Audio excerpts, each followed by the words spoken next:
All right, you want to fight crime? Let's get dangerous.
And yes, it is. And I don't know why I came up that way, but it is showtime. And welcome to another episode of From the Desk of a Small Press Publisher. This episode is kind of special. Why? Because we're going to start off by welcoming in our friends that are on LinkedIn. Yes, this is the first broadcast that we're doing to LinkedIn. So, unfortunately, we are not broadcasting to Twitch tonight. So we're trying something brand new, is broadcasting to LinkedIn to see how things go from there.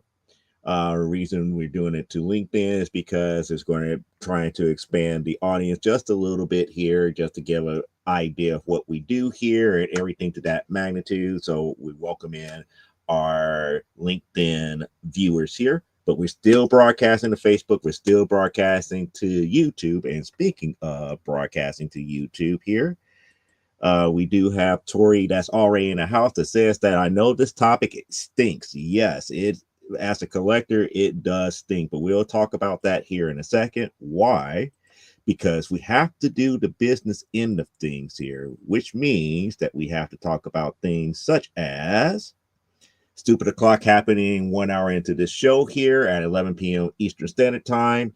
That is then followed up by Last Man Standing at 1 a.m. Eastern. Then you get a little bit of a respite until Monday, and that is Monday morning at 10 a.m. Eastern for Nevermind the Furthermore with Nicholas Talkert. And let us not forget that we do have a brand new Comic Book Spectrum, 7 p.m. Central, 8 p.m. Eastern, right here on this YouTube channel here. And we'll be back to our regular broadcasting, if I could say, stations through Facebook, YouTube, and Twitch for those episodes here. And nevertheless, let me say it this way here. We got a two-parter this week here. So without further ado, let's get into new comic book pickups of the week. Let's get to the ones that was pre-recorded first here. And here we go. Okay, here we go with new comic book pickups for the week here. We're going to start it off with Promethea 27 here. They doing the homage of the battle of the century here between Superman and Spider-Man, which is a pretty nice one here.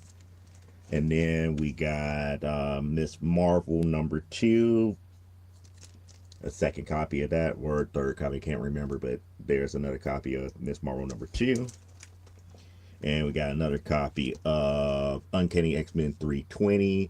This is the Wizards Comics variant here, because I know those are a little bit different than the original ones that they came out here. I remember with this one, there was a deluxe direct, and a newsstand version, but there was also a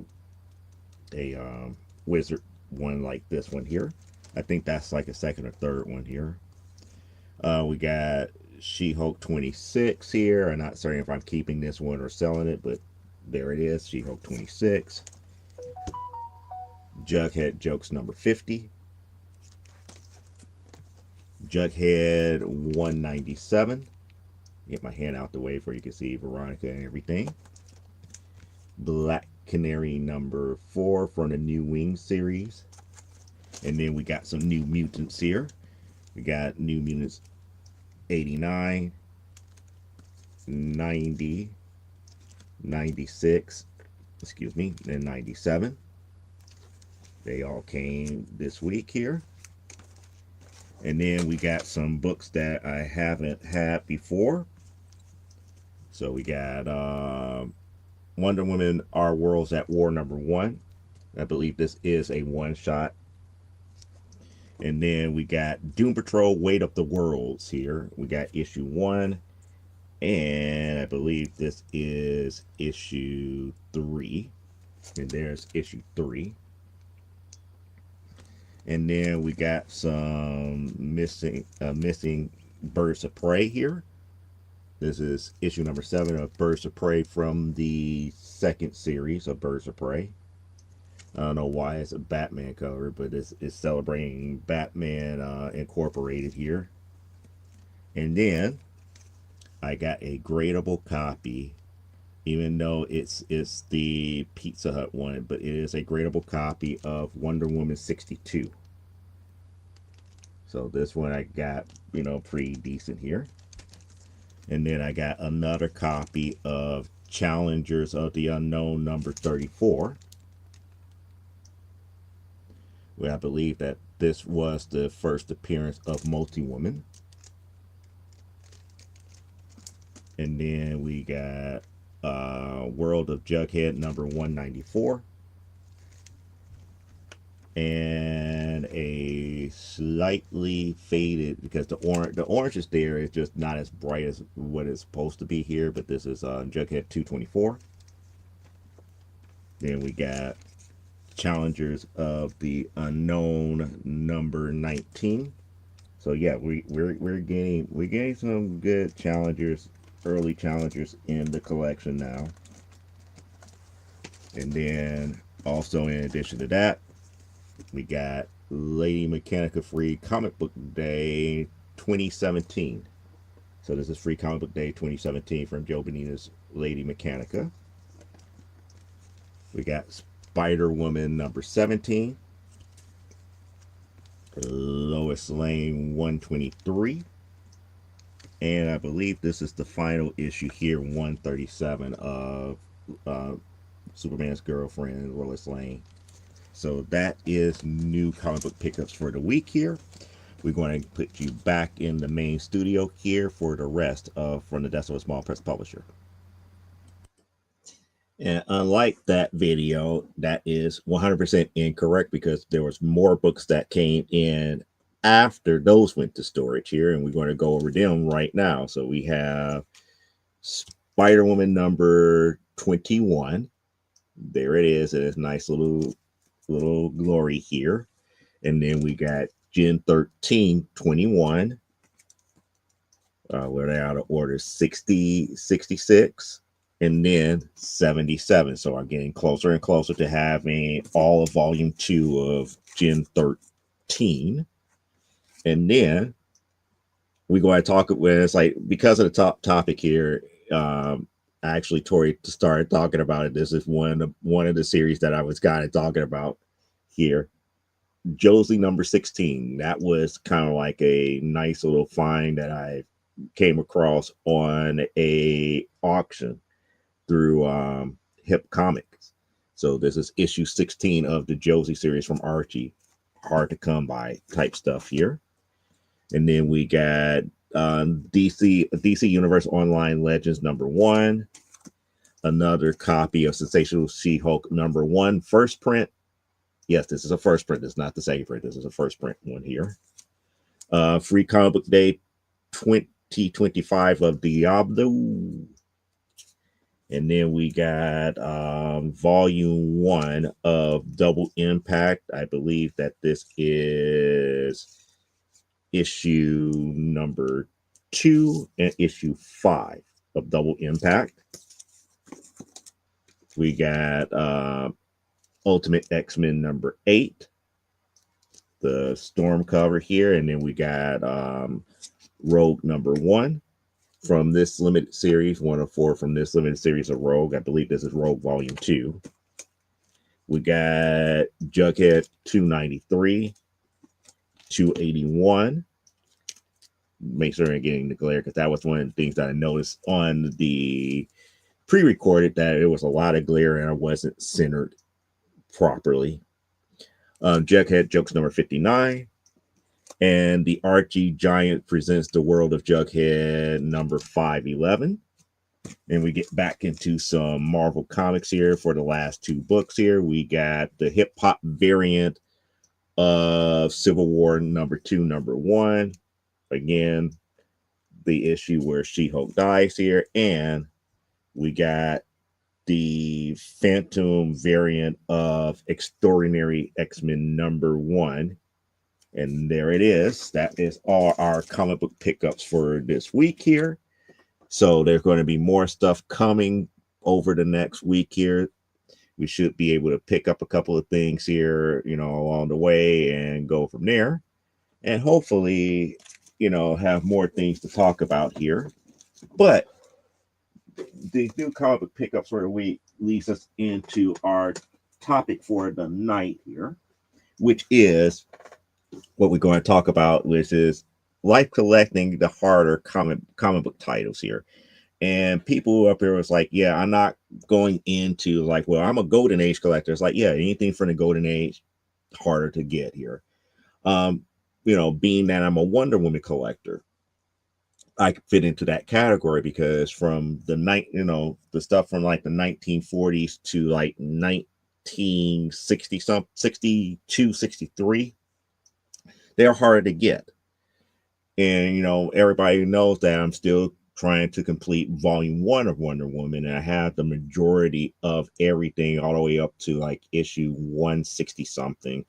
And like I said, I'm in the 1960s. I'm collecting books from the 1940s, 1950s, 1960s now.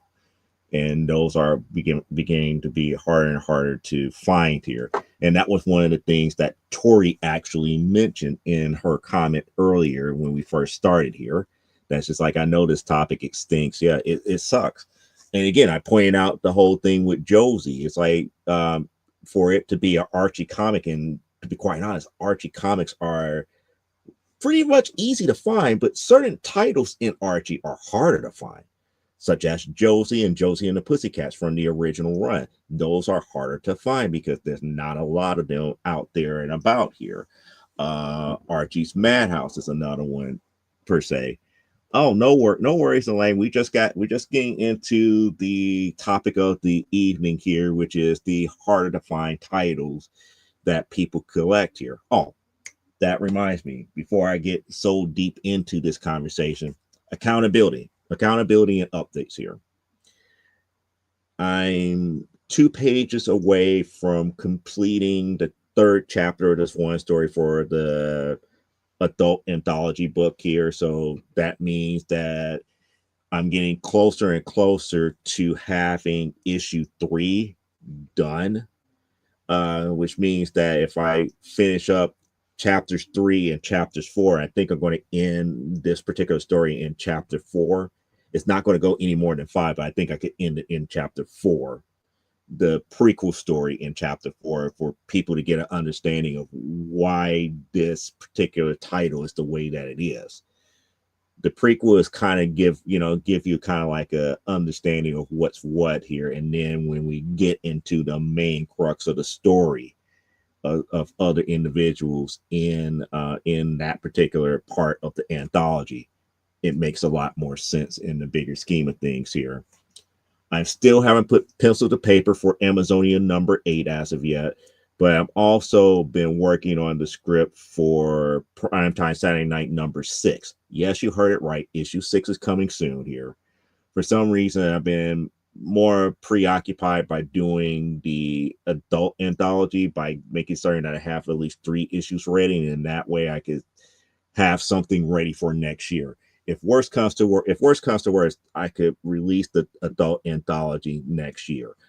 If everything works out for the betterment for this year, I could probably have issue 8, issue 6 of Primetime Saturday Night, and maybe think about releasing issue 1 of the adult anthology that way. So, like I said, my game plan here is I'm building up that body of work to eventually approach a distributor somewhere down the line here. But I have to, like I said, with doing that, my goal is I need at least, at least 13 or 14 issues of Amazonia. Give myself a whole year that I don't have to worry about, is the next issue going to come out, when the next issue going to come out. Same thing with Primetime Saturday Night. I need to get to 12, 13 issues of that. With the adult anthology, we're probably looking at the same thing, 12 to 13, 14 issues of that. And then I could approach a actual distributor to distribute the comics and everything. And it's going to be very, very weird in that aspect here. So now, with the accountability done and over with, let's get back to what I was saying here. And it looks like Elaine saying, yeah, Josie was hard to find. It was a hard to find title even back in the day. So, try collecting it now. It's like you can see the IDW stuff is really rarely available, but the Archie stuff, there are few and far between. And when they do come up, people who are in the know will try to grab them here. Yeah, just let me know when you want me to do the edits. And I know the typing is not there, but I understand that. That gets into that whole psychological aspect here. When people read stuff, even if it was mistyped, misspelled, grammatically incorrect, our brains function in such a weird way that we will put things in its proper order for us to understand it. It's like we won't get lost in that aspect here. But that gets into that whole aspect of my studies with artificial intelligence and the difference between computers and humans and all the other weirdness beyond that. But getting back to the topic at hand, so being that I do collect, yeah, thanks, I got no problems. But getting back to the topic at hand here, being a collector of Josie, being a collector of Wonder Woman. I mean, the earlier stuff of Wonder Woman, not, there's a lot of Wonder Woman books out there. Wonder Woman is like on volume 6 or 7 right now. That's if you include the Absolute Wonder Woman. Absolute Wonder Woman, I believe we could technically treat that as its own title. If that's the case, then it's 6. But if we treat that as an actual volume in the overall lore, that makes it 7.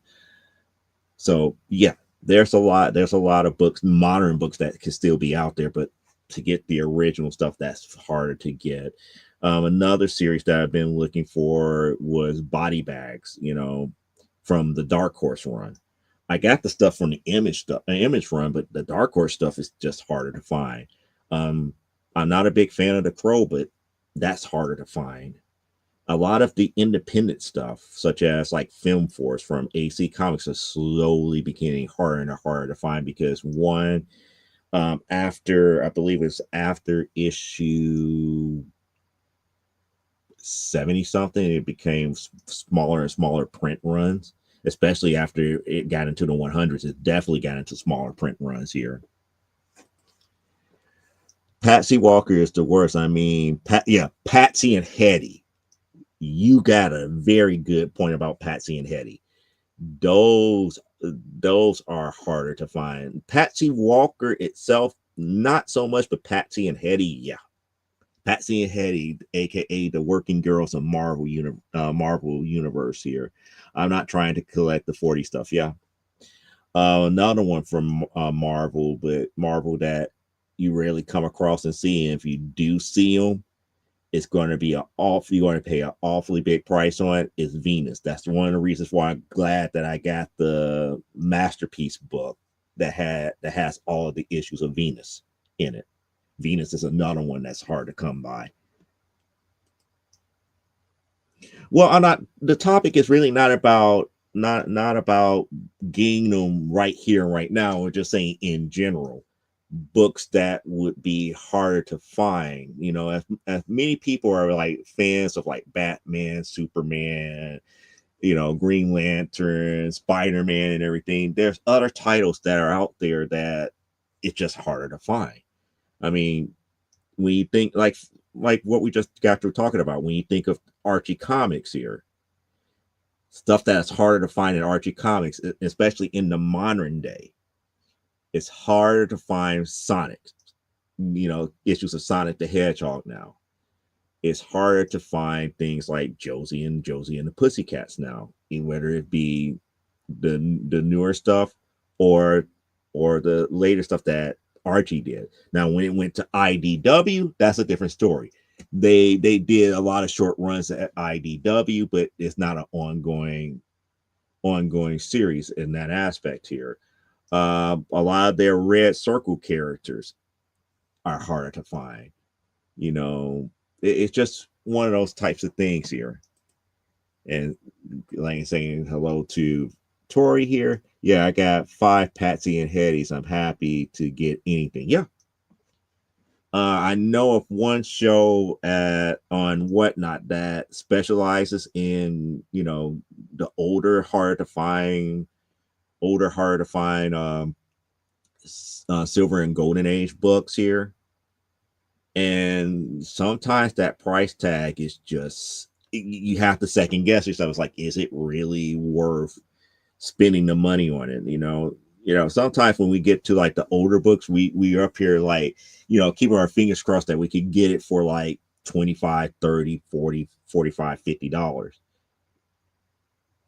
Depending on who you go to, that price can be anywhere just starting out, $150, $200 for stuff that old.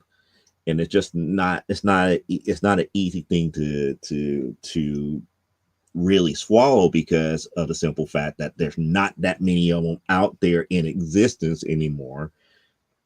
And then when people do have them, it's not that they want the maximum for it. It's just because there's so little of them, they can't really go cheap on the cheap end. They can't say it's like it's like they don't really say, I want to get rid of it, give me $5 for it. It's like, no, it's like it's just that old. I don't feel comfortable letting it go for like $5-10. How about this? Those are the types of things with, like, like you said, the Patsy and Hetty, the old school Police comics where Plastic Man first came across as a character. The old school Wiz comics where we had the original Billy Batson Shazam type stuff. Yeah, I discovered that they did a She-Ra in the UK, and my mind went into those. Thank goodness nobody else seems to want those. Yeah, but here's the problem with nobody seems to want those. If nobody seems to want those, it still makes them still harder to find, because if you go from store to store to store to store, the average store would not have it, because why? They don't want them. They don't want them. It's like, they probably will put them in like the dollar bins or something to that magnitude, or just, they get, shoved somewhere in somebody's warehouse, and next thing you know, it's like, we don't know what you're talking about. So, that's one of the problems, that having those titles that we like, but it's not a big title one way or the other, that if you like it and not a whole bunch of other people like them, it's like whoever has them pretty much could dictate how they go. It's like if they put them in the dollar bins and the 50-cent bins, you got to find out quick, fast, in a hurry, or you have to keep your fingers crossed that they sit long enough to actually get them here. Yeah, I have a list of titles that I would like to find, like Epic Illustrator 1999 would be an example of what I was talking about, a harder title to find nowadays. 1999 is not one of those easy ones to find. Epic Illustrator, I've seen, from time to time. It's not uncommon, but it's not like ultra hard like 1999. 1999, I'm being honest, like I try to search things out and keep an eye on a lot of different things here, and it's just weird. It's just weird that it's not a whole bunch of them out there. I mean, one of the things about comic book collecting that I like, and the approach that I take with it, as far as preservation is concerned here, as I find them, I get them, and I try to maintain them. if I can, get multiple copies and try to maintain them, because of the simple fact that you never know. You never know. It's like I'm not doing this for monetary value. I'm doing it more for historical value. So, if I do get the chance to do the museums, or I do get the chance to do the gallery showings of these type of books, it will be worth more for the knowledge of the fact that, yes, somebody has collected all of these and had gathered them all in one place for people to truly enjoy the way that they need to be enjoyed as far as entertainment is concerned here. But doing that now, it's like with everybody who's really getting into comics more from the investment standpoint here, for either the quick flip or the long term, the way that I do it gets muddled, because not too many people would do it for that aspect, with a possibility of a loss of money in that aspect. But what's even worse is, what if something happens to you and that collection goes to someone else in your family? Would they understand what they're doing with it? Or would they just say, oh, it's just a comic book collection, it's probably not going to be worth as much, and they sell it for nickels on the dollar, and that value goes away? And Elaine said, I was like, I want to get a couple of the old special editions, like Rock and Roll and Raiders of the Lost Ark American Pop. Yeah. Shoot. Now you're making me think about the Treasury editions here. The Treasury stuff, like how we got like the reprints of some of these here. Like, I don't have the original one of this. This is one of the reprints here. And what's funny is that in storage, I found my hardcover version of this. Yes, they made a smaller hardcover version of this one here, but this one is the foil one. This is the foil one of that one.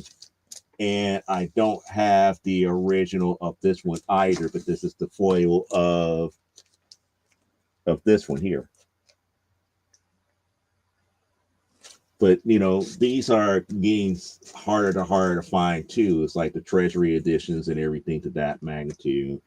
I mean, it's a lot of stuff out there, a lot of older books out there that it's just becoming harder to find, because either A, and she said, I remember that book, either A, people don't want to give them up because they either A, doing speculation on the value of it, or B, it holds a special place in their heart, or B, the people who hold them don't know how to go about releasing them back into the wild to somebody who may want it.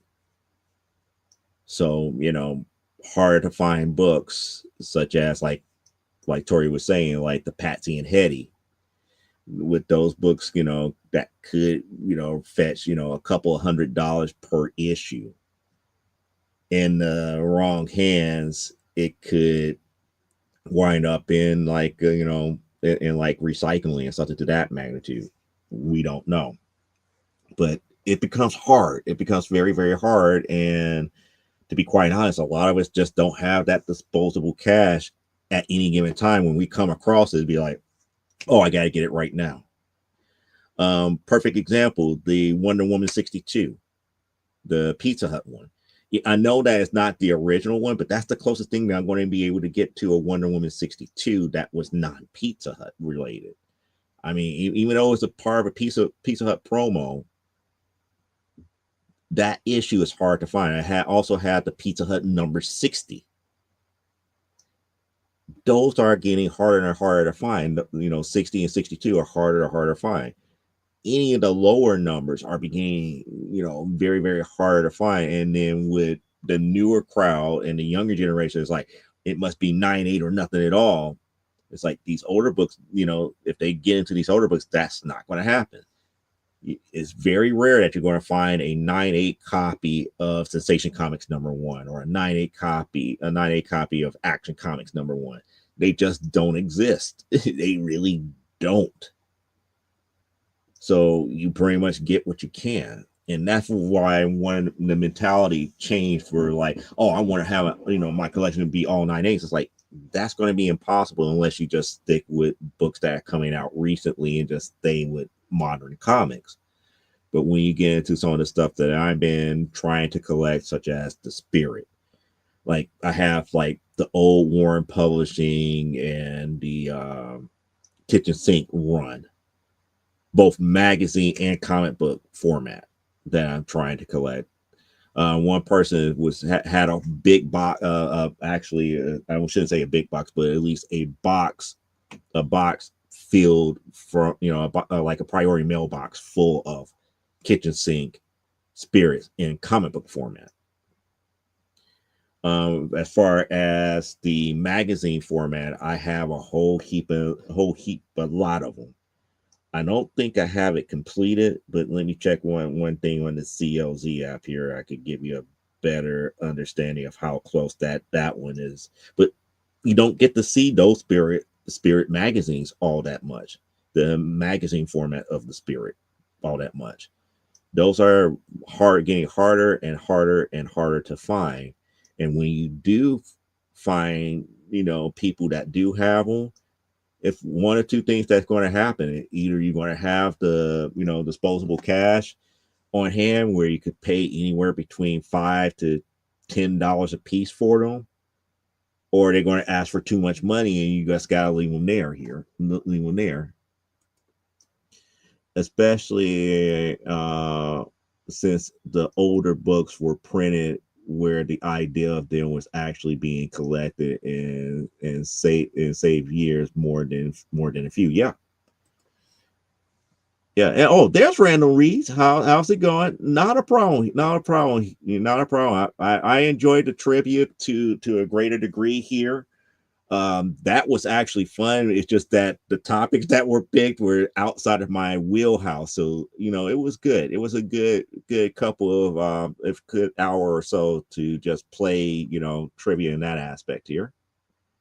Okay, me and my keyboard are not getting along. I see that, but I understand what you're typing here, Elaine, so don't worry about that here.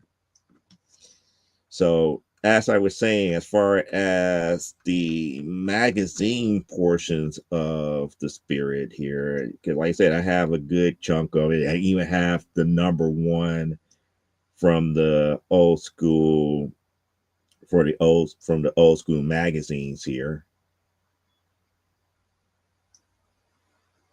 Yeah, it looks like, let's see, 5, 6, 9, about 22 of them. I'm missing 22, about 22, 23 magazines.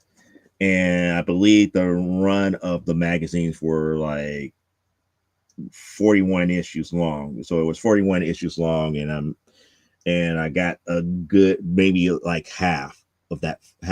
So yeah, that is pretty good here. And Random Reads is saying, yeah, I love the special edition Rock and Roll and American Pop. I love those movies. And like I said, those things are slowly, becoming harder and harder to find, just like the Dave Stevens Rocketeer movie adaptation, beginning to become harder and harder to find. I mean, sometimes it's almost like the nature of the beast when you love a particular title and it's not, if I can say, the thing that's in vogue. And when I say in vogue, I mean popular, not in vogue the magazine, but what is truly popular. It kind of gets like pushed to that back shelf where either dealers and stuff either decides to keep it because they have their own connection to it, or it's an afterthought. Yeah, Ralph Bakshi was great. I have the Wizard poster signed by him. Cool. That's excellent. That's very excellent. Speaking of which, it's not in the best of shape, but yeah, I do have my Wizard magazine number one. And for people who don't know what that looks like, give me 1 second here.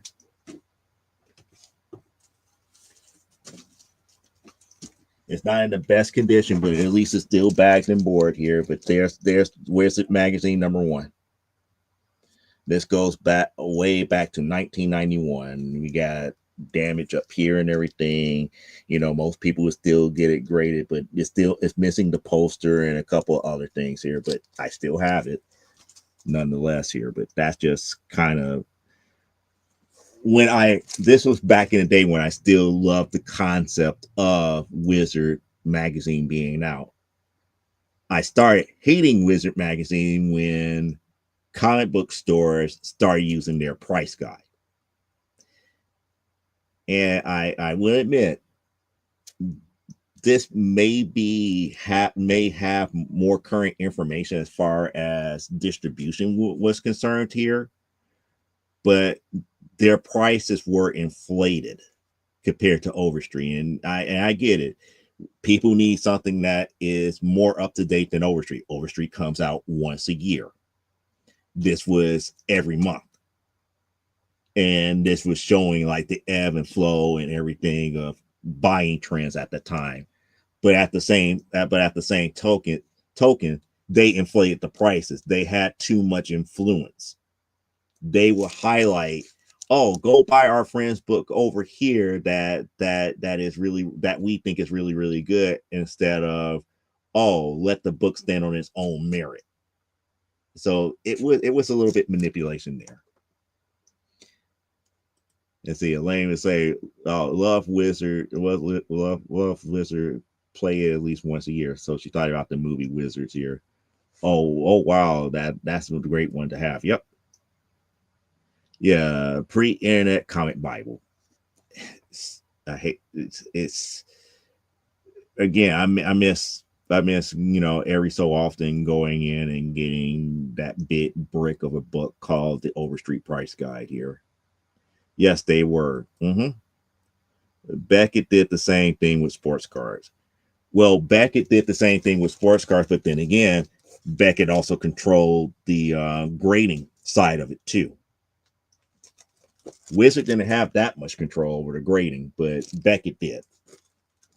But we live and learn. We live and learn. We get past that here.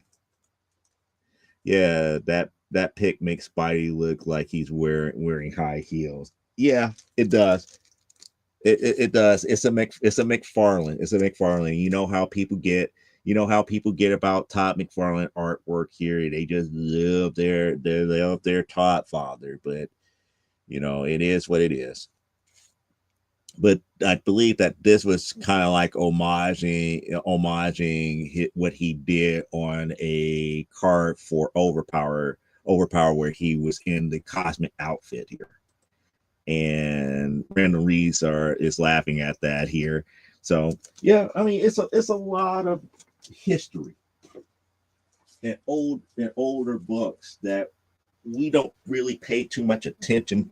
Well, I should say pay attention to, but if you collect them, it becomes a pain in the rear, because when you really think about when you go to your local comic monger or you go to comic book conventions now, especially the major ones, major comic book conventions don't really cater to older books anymore, unless you have like a Harley Yee or Metropolis Collectibles there, or Heritage Auctions. Because Heritage Auctions, sometimes they might bring some stuff, but a lot of times they just want people to come and do your auctions of the harder to find Golden Age stuff through them.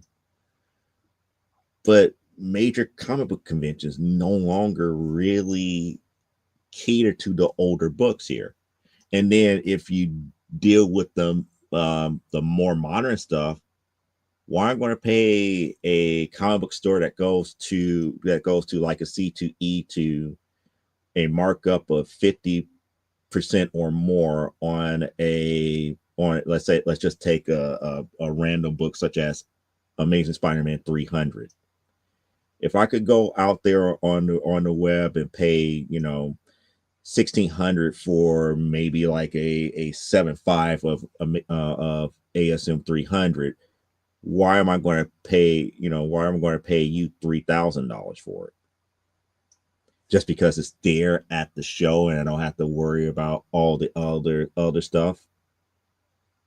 that's still a markup. That's still too much of a markup and everything. It is what it is. But it makes it that much harder to get really the books that you want here.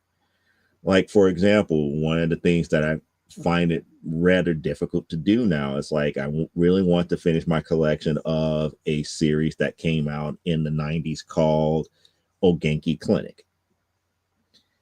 For those who don't know what a Genki Clinic is, it was a title done by Sexy Fruit Publications, which is a subsidiary of Iron Cat Studios. There were 9 volumes of that, and the 9 volumes went anywhere between 6 issues to 9 issues per volume. They are out of print.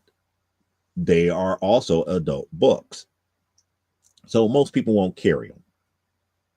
But the ones that do, because of the day and age that we're in, the price tag is not worth it. The price tag is really not worth it for a book that, I was used to going into comic book stores, getting them for like $3, $4, and $5 a piece. Now they're up here talking about $50, $80, $100 because it's out of print, short print run, it's adult, and it's not sought after. So it's just kind of like one of those things here. And then Elaine says, like, I guess I won't be looking for early Spider-Ham. Actually, Peter Parker Spider-Ham is still around that. It's still around that, if I could say, anywhere between that $5 to $30 range, except for issue 1. Issue 1 is probably going to be anywhere between 50 to 100. So Spider-Ham is not that bad. I mean, if you want something that's worse, well, actually, it probably is going to be worse because they did a run of Spider-Ham that was part of Star Comics. In Star Comics, for some reason, as much as it's sought after, they are few and far between. They are very hard to find in great condition. There's certain comic books that you find in Star Comics, and when I talk about Star Comics, we're talking about books like that they came out with, like Cliff, Wally the Wizard, Planetary Muppet Babies. Muppet Babies was one. I believe Spider-Ham was another one. Peter Parker, the Spectacular Spider-Ham was another one. But those books up under that imprint, before, where people really didn't care too much for them other than diehards. Nobody really cared too much for them and everything. The diehards were looking for them, and they was getting on pennies on the dollar. And now, since this whole thing about investment and grading and all this other stuff and flipping came more popular in this last 10 years, those books are just skyrocketed. Especially the one, Ewoks is another one, especially when the ones that were there during the time of the 25th anniversary of Marvel Comics. Yeah, I think I have issue 1. Issue 1, I will have to check my stash. Cool. If you have issue 1, then the rest of them will be rather cheap.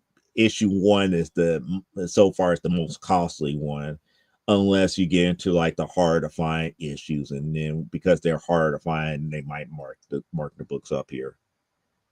Yeah, don't look for Star's Thundercats. I forgot about Thundercats.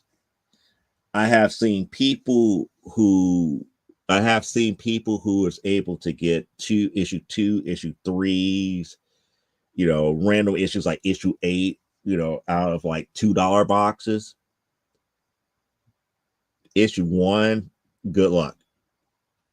Good luck with issue number 1. I mean, it is what it is here, but it's just for some reason, it's like the markup versus the demand. And it's just weird, everybody wants to argue that the demand makes the actual market the way that it is, but there's really not that much demand for those comics like they think.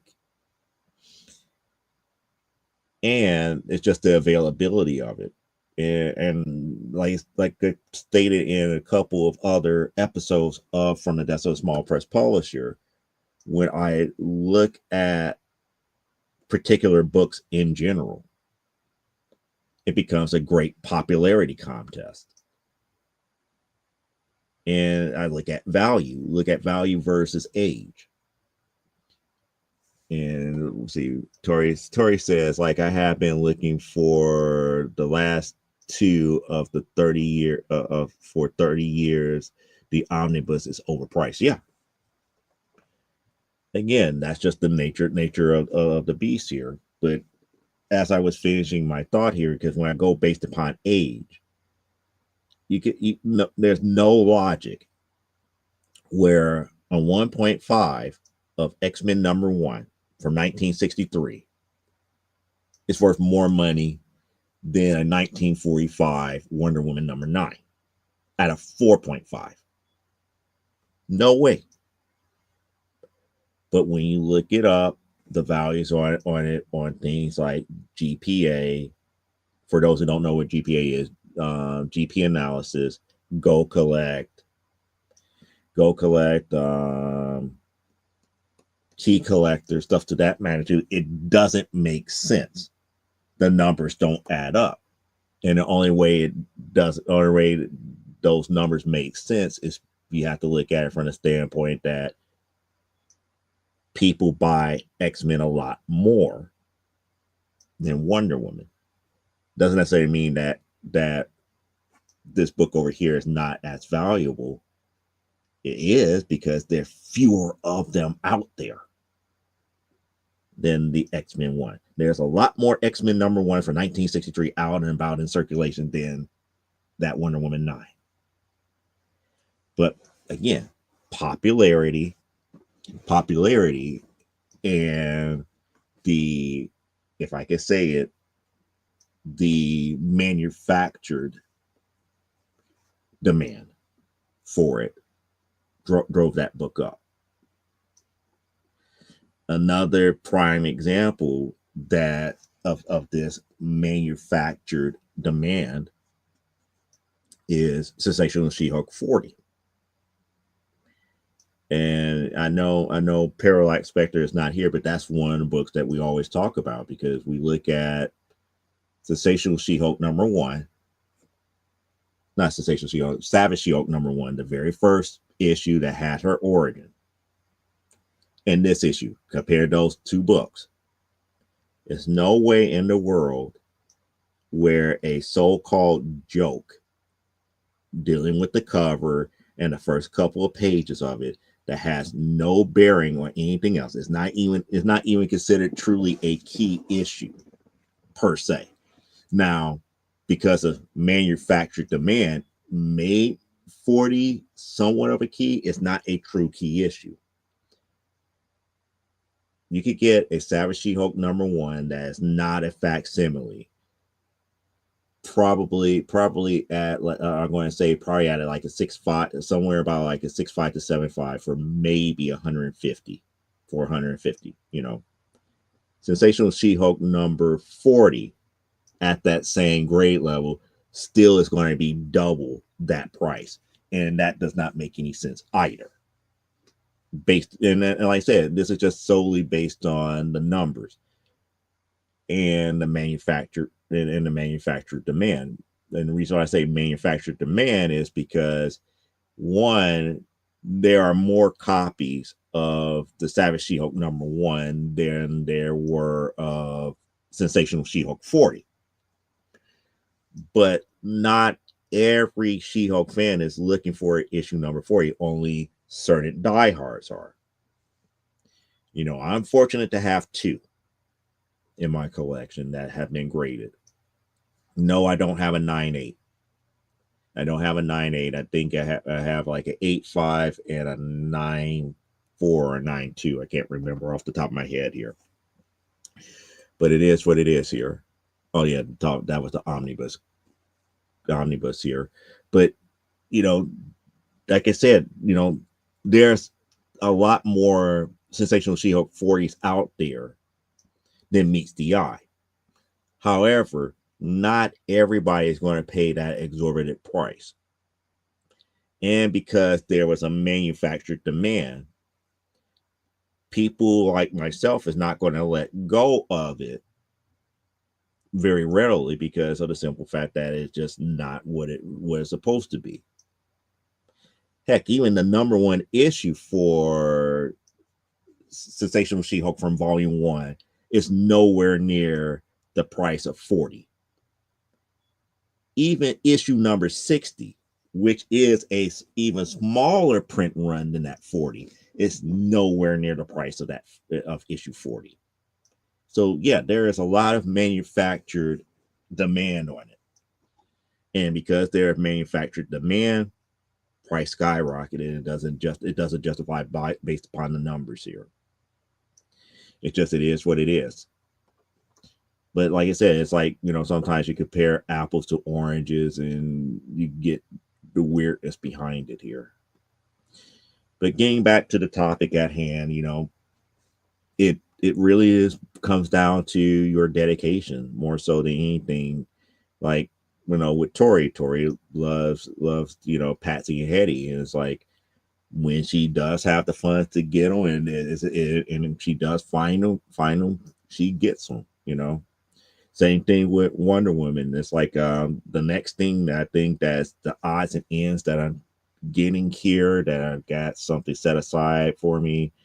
I think I have like the last two issues of this series that I was missing, which is the Girl for Uncle issue 2 and 5 set aside for me, and it's going to be a hefty price tag on those two here. And when I say hefty, it's not really like exorbitant. I'm not talking about hundreds of dollars. It's like, it's going to be like somewhere around $70-$80 for both of them together. I was able to work a deal for it, but I know for a fact that my Wonder Woman collection, if I really want to get that volume 1 finished, I'm going to have to, hit the lottery, hit the Mega Millions or something to that magnitude. And I could go hog wild that way, or I could keep the pace that I'm in doing here. It's like, as I find them for something that I can afford, get it when I can. I'm not going to break myself over to do the stuff immediately. And, I'm at the point where I'm seeing a lot of the series that I want to complete finally coming to fruition to get completed. Such as like the Red Sonja for Marvel, that is. Except for the movie. I'm missing one issue from the movie. The movie was 2 issues, not one. I only have the issue 1 from the movie. I need to get issue 2 from the movie adaptation. And then I will have all of Marvel Red Sonja. I'm getting close to Gen 13 being complete. I'm getting close to Doom Patrol getting complete here. And when I say Doom Patrol, I'm talking about all the stuff from 1960 to where we're at with Weight of the World. That's the last series that I have to finish here because I got all of Unstoppable Doom Patrol. So, stuff like that. Makes things a little bit easier, makes everything a little bit more palatable when you do have to do like showings of books here. People are up here hoping that I finish off things like, Lois, Superman's girlfriend Lois Lane's and these other oddball type books here, but there's only certain ones that I really want to complete. And that's just the way that is. Just like, I could say that Elaine, there's certain ones that Elaine wants to complete, like the 1999. I know for a fact that is still possible. However, it's going to take a while for people to find it. It's just one of those things that if it was popular enough back then where you had people really truly trying to save it and collect it, eventually you're going to be able to get them. I can't say that. I honestly can't say that for Wonder Woman, at least as far as Sensation Comics goes, as well as the first 100 or so issues of Wonder Woman. I can't really say that because those issues are few and far between. Not too many people have them. And like I said, I consider myself kind of on the blessed end that I have an actual 9, but 23, and a 27 or 28 as far as the earliest ones that I could actually go back to. And people, look at me kind of strange. It's like, how did you get so deep with Wonder Woman? And it's just like it was just something that I started, but it's like it was two that I really focused on when I got die hard into collecting. That was X-Men and Wonder Woman. Now, surprisingly enough to me, I didn't realize how deep my X-Men collection went. My X-Men collection went multiple volumes. I thought only my Wonder Woman went multiple volumes because I already knew that I wouldn't be able to get the greater majority of the older stuff right away. So I focused mostly on the X-Men stuff. And I didn't realize how deep it ran. And when I say deep, I'm talking about across 4 or 5 volumes without missing an issue here and there. Volume 1, I'm not missing an issue. So from 1963 to maybe, I want to know, I forgot when 255 came out. Hold on. Just checking everything here. And I know it seems like it's almost rambling, but it's really not. It's just 244. 244, which is the last issue, was released in 2011. So from 1963 to December 2011, I have all of those easily. And then after that, from 2012 to from January that following year, from January to December, all of that is completed. I am missing issue 24 from the 2013 series. So only one I'm missing is issue 24. So pretty much through 3 volumes so far. I'm looking at my CLZ app, 1 issue. And then volume 4 is where I start having a gap. I'm missing issues 13 through 18 from volume 4. And then after that, it's like, I'm trying to catch up. That's what I'm trying to do to catch up for Uncanny X-Men. So, I run pretty deep when it comes to certain things here. So when I say harder to find, X-Men to me is not that hard to find. Everybody got X-Men issues. You can still get an issue number 1, original X-Men number 1, if you have the money for it. You can still get a giant size X-Men number 1, which I still don't have, if you have the money for it. However, you can't say the same thing about Doom Patrol, because if you get into Doom Patrol, you have to get into My Greatest Adventures, and My Greatest Adventures are harder to come by. If you're a Plastic Man fan, Police Comics are harder to come by. If you're a fan of the Spirit, Sunday evening comics are harder to come by, because that was the original comic strip place, that comic strip that it came in. That those are harder to come by. The the Warren Publishing, the kitchen sink stuff, all that stuff is reprinted material. The original stuff was Sunday evening comics or Sunday morning comics. Can't remember the actual one, but those are hard to come by. It's just one of those things that if you start doing your research and everything, it's just going to be, it is what it is. I started to pick up Modesty Blaze, and a lot of the Modesty Blaze stuff over in Europe are harder to come by because it was a comic strip.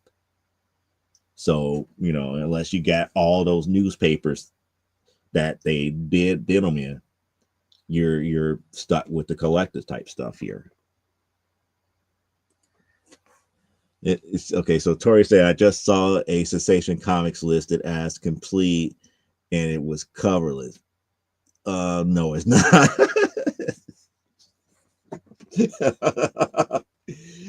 Oh wow, that's funny. Here, I got Sensation Comics number 5. It is complete, but it's coverless. Then it's not complete. It's not complete.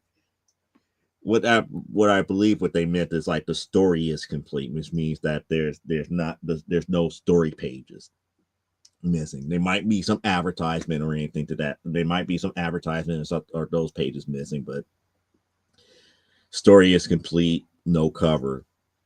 And they probably want an arm and a leg for it anyway.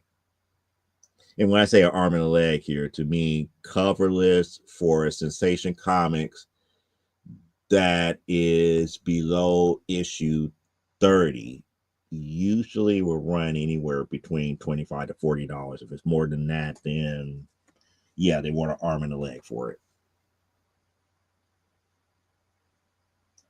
Because coverless is it takes the value of it, but it's not bad because like I say, I got a coverless I Love Lucy comic in storage. Yeah, I like that bad boy.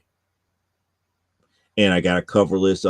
I also got a coverless X-Men number 10, the Kazar issue, and I only paid $2 for that one, all because it was coverless. So you just got to know where to shop. You got to know where to find the books. You got to know how to deal with it. Deal with the chase and the actual collecting of it here. But I know I talked a lot here about that. What I want to hear more of your guys' thoughts here. So I know that there's people here talking and commenting and everything, but what have been some of your guys' problems dealing with collecting the harder to find comic book titles here? Let's discuss that at this point here. So I know Tori's up here doing her scanning of stuff on the interwebs and everything here. I know I probably have to go out there and take a look at Hip Comics a little bit later to see what they got out there auction wise for like their 99-cent sales and their 49-cent sales and the 79-cent sales. I mean, that's one of the easier ways to really fill in gaps and stuff is those type of auctions here, especially if you're not really trying to find I need to find that 9/8 candidate that CGC wants. It's like if you're not worried about that, you could fill in your collection pretty easily here. Oh, so she's trying to find some Sailor Moons here. Cool. And Elaine sent me a picture. Let's see what this picture is about. So if I'm looking over that way, I'm looking. If I'm looking that way, I'm looking at another. I'm looking at a secondary screen here before I pull it up on the on the feed here, just to see what's what. Oh, okay. So she's showing us which which ones that she had here, which Peter Porker, the Spectacular Spider Ham. So this is the one that she has here in her collection. And there it is. No, no computer. It's supposed to be that one. There we go. That's how we're supposed to deal with it. So that's the picture that she sent. It is issue 14. It's issue 14, and Spider Ham is getting blast from the big old speaker that this goose is playing. And yep, it is a Star comic. So yeah, that those are going to be harder to find. The Star comics are harder to find, but they're not impossible. I found the first few, but after that, you're paying $50. Yeah.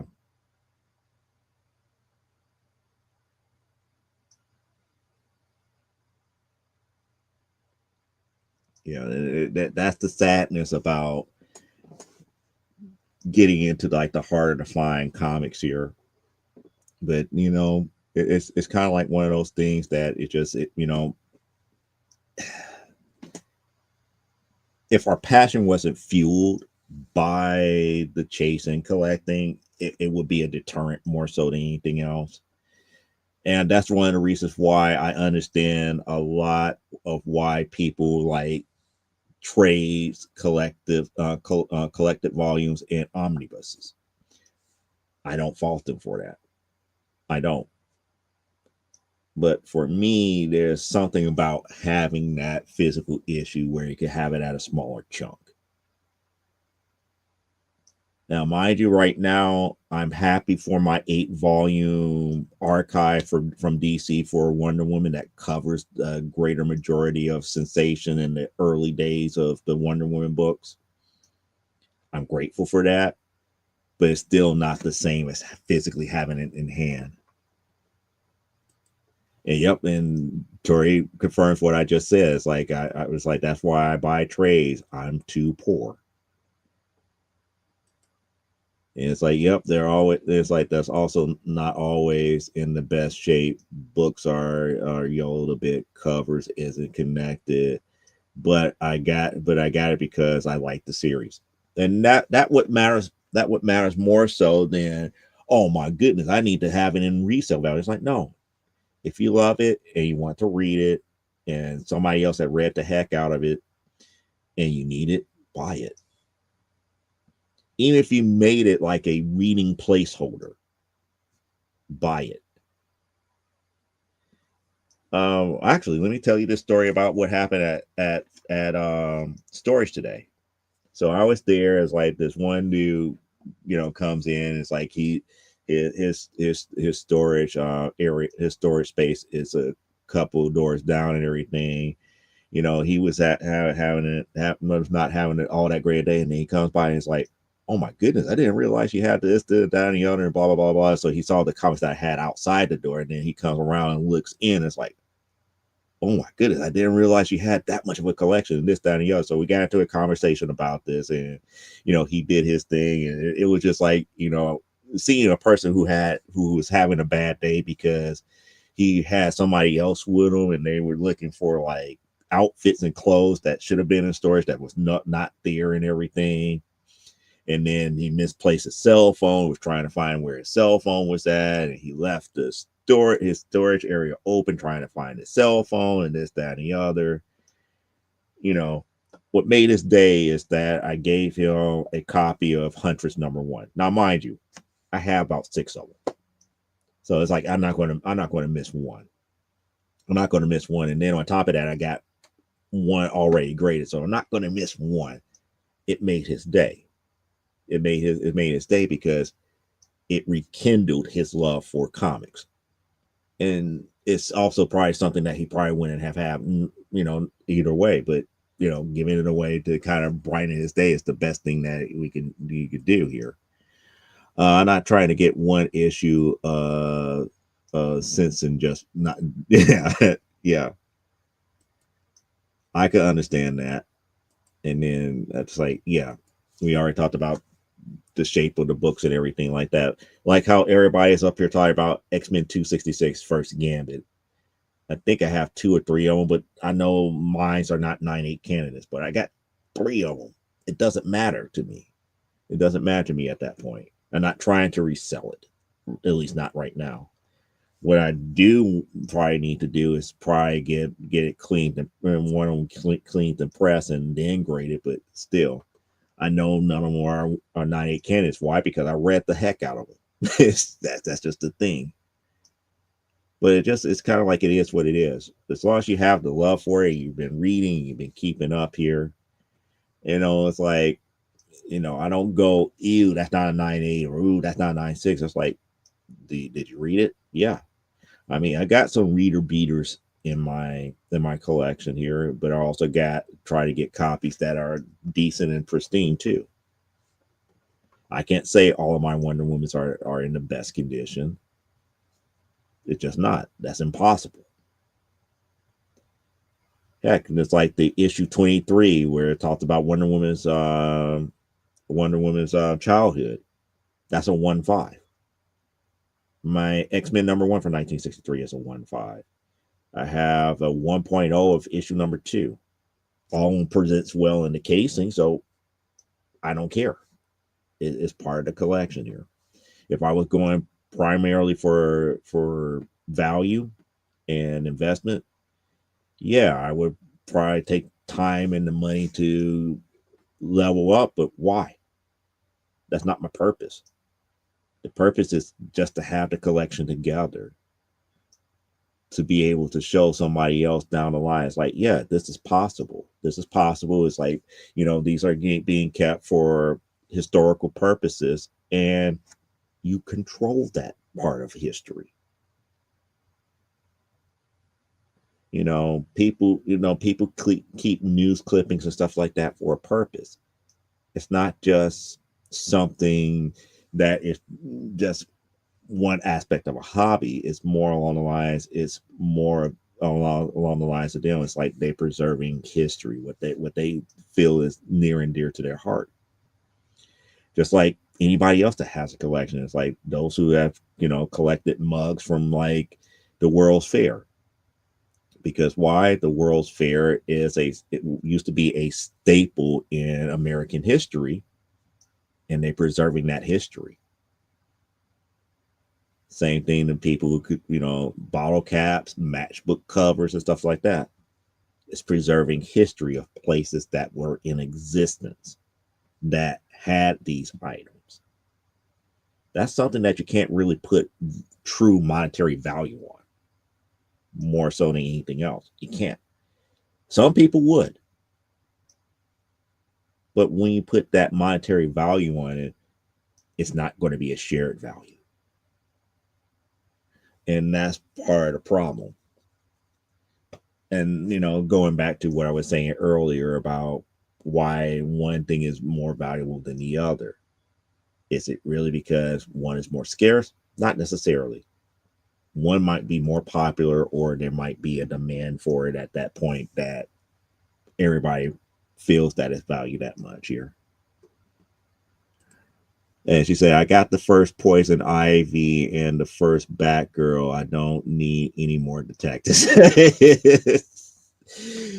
Oh boy, you got the issues that skyrocketed quickly. Well,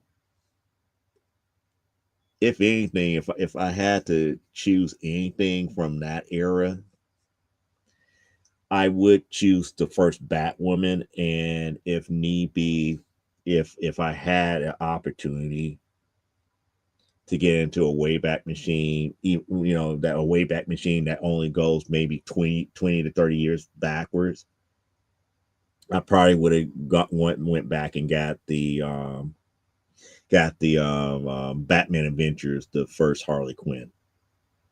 I'm not a big fan of Harley, but that issue to me is something that would have been greatly speculated here. Yeah, I told my oldest that I got my Peter Porker when I got kicked off, but he had to take my Aliens omnibus issues as well. Why? Why is he taking your books? He needs to stop taking your books.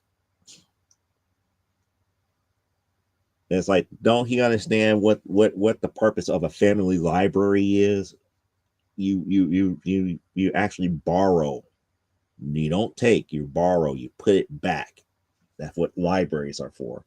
That's the reason why we have libraries of DVDs and libraries of videotapes and libraries of actual books. Unfortunately, it's like we spend too much on bookshelves because of it, but it is what it is here. It just, really what it is. No, you get those.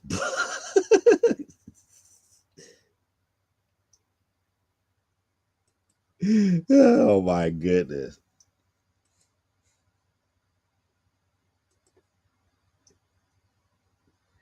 Oh boy.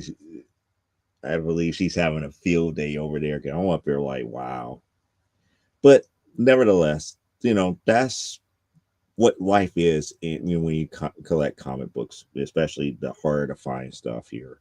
And I feel for people. It's like I feel for people who spent a lot of time. It's like and their tastes are a certain way.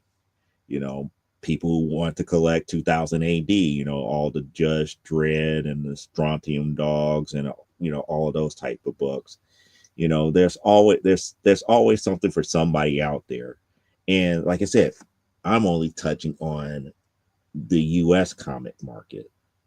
I haven't gone across the, as they say, across the pond to like Great Britain, or brought in the manga aspect from Japan. This thing is way bigger than what people realize here.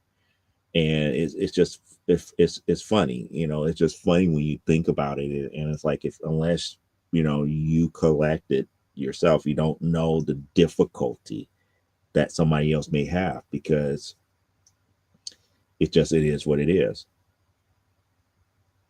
You know, not everybody, over there can afford, Captain America and the Avengers and stuff like that we get here. They do have their versions of it. They do have copies that come out there. It's like, it's weird to see, like, the South American versions of like the She-Hulk and Spider-Man and everything to that magnitude. What was it called? El Hombre Arachnid. It's Spider-Man over there. So yeah, this is just kind of funny. I die, you grade my collection, let my oldest know what he got, and he can't sell X book without your permission. If you put it in a will, it will happen. If you put it in a will, it will happen. Because knowing me, I'll make him sign kind of like an NDA. Because if the partnership that I'm part of actually takes place, where we actually get a venue and start our gallery and start our museum, those books would probably be there.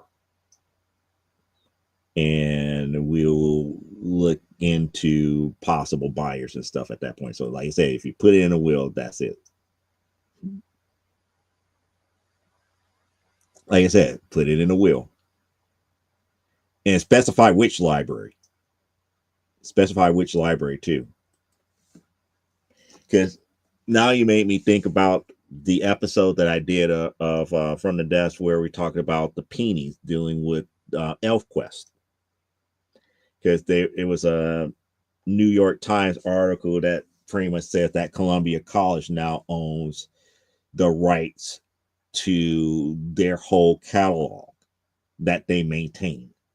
If something ever happens to both of them, it no longer would be a part of their family.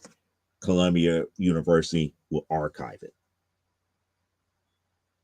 So, that to me is where stuff like this needs to go. It needs to be archived. It needs to have a place where it could go and have and be treasured in that aspect here.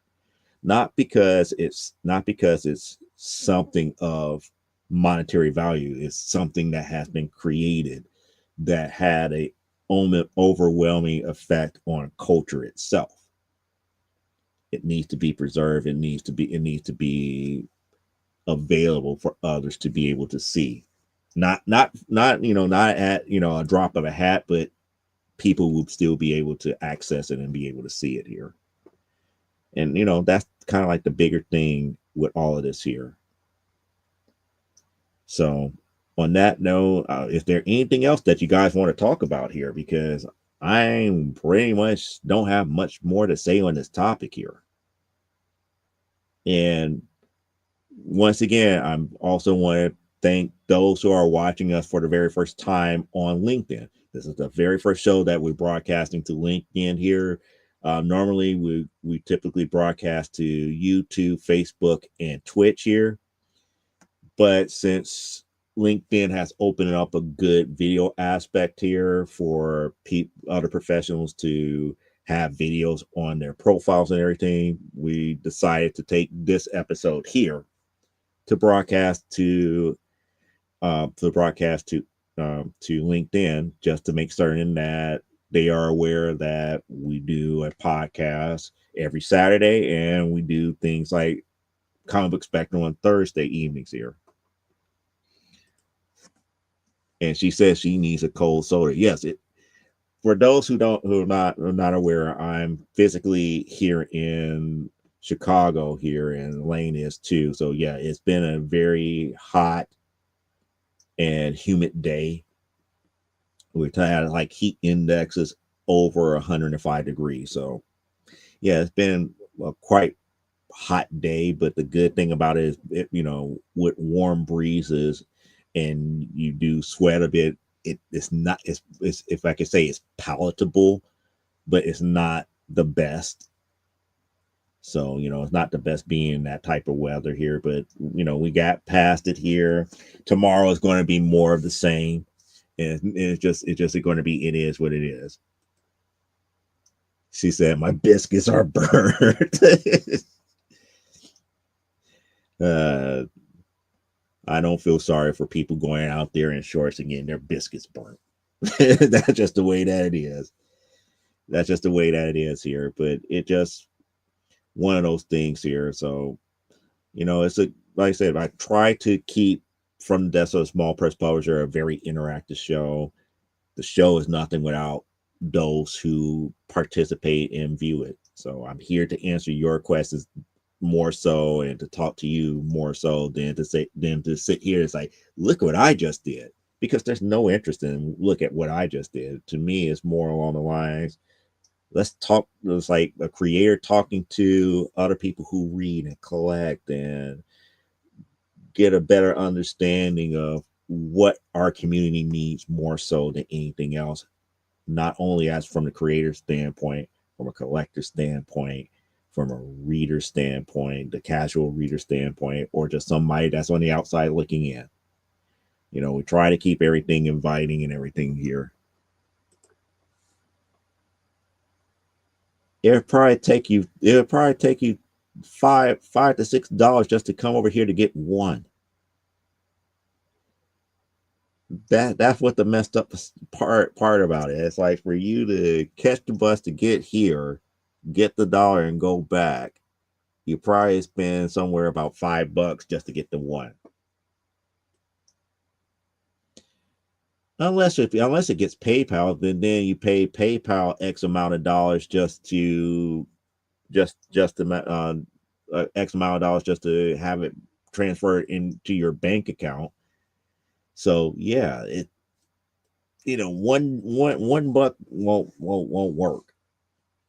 You might have to say, hey, can I borrow $5? Yeah, I can understand. It's like, send me $5 through PayPal. It's like, yeah, $5 through PayPal. It's like you pay like 50, 60 cents to have the instant transfer for that, and then whatever bank fees and everything, and then you have your $1 that you could go to the store to get your pop.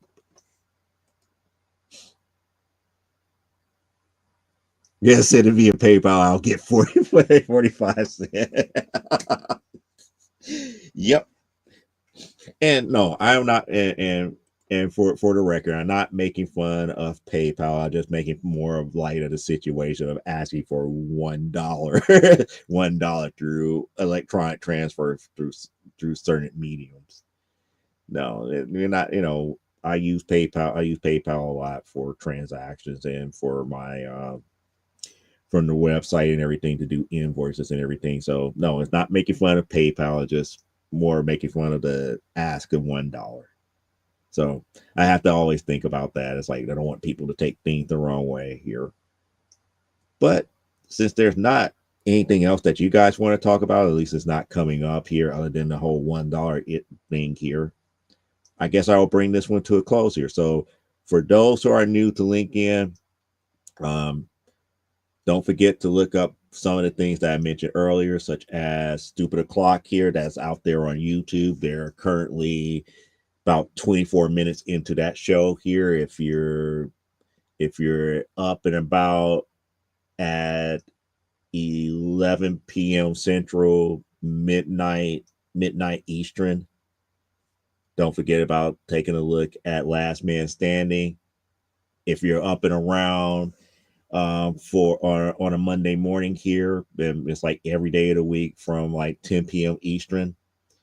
Why don't you give Nicholas Talker to look at it for Never Mind the Furthermore on his channel on YouTube as well.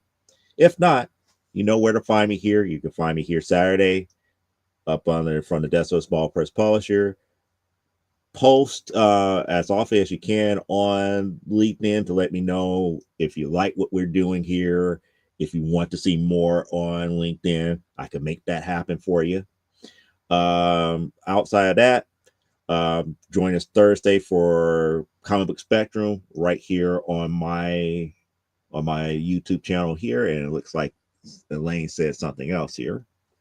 Oh well, I need to get some iced tea and then go feed on the life force of the thug I got tied up in the basement. Okay, have have fun pummeling the thug here, as they say, as I say tongue in cheek here. So on that note, I thank everybody who participated today here. For those who are watching on the replay here, thank you for watching. Don't forget to like, subscribe if you can. We're trying to get our subscriber rate back to where it was prior to August of last year. Again, losing that footage from my alma mater's email hurt, but that also means that I got a lot of work to do to download the rest of the stuff off of Facebook here to recapture a lot of that footage here. But that's behind the scenes that you guys don't need to know about. So until next week, live life, grow, and be well. And we are out of here. Thank you for watching again, and see you next week for another episode from the Deso Small Press Publisher.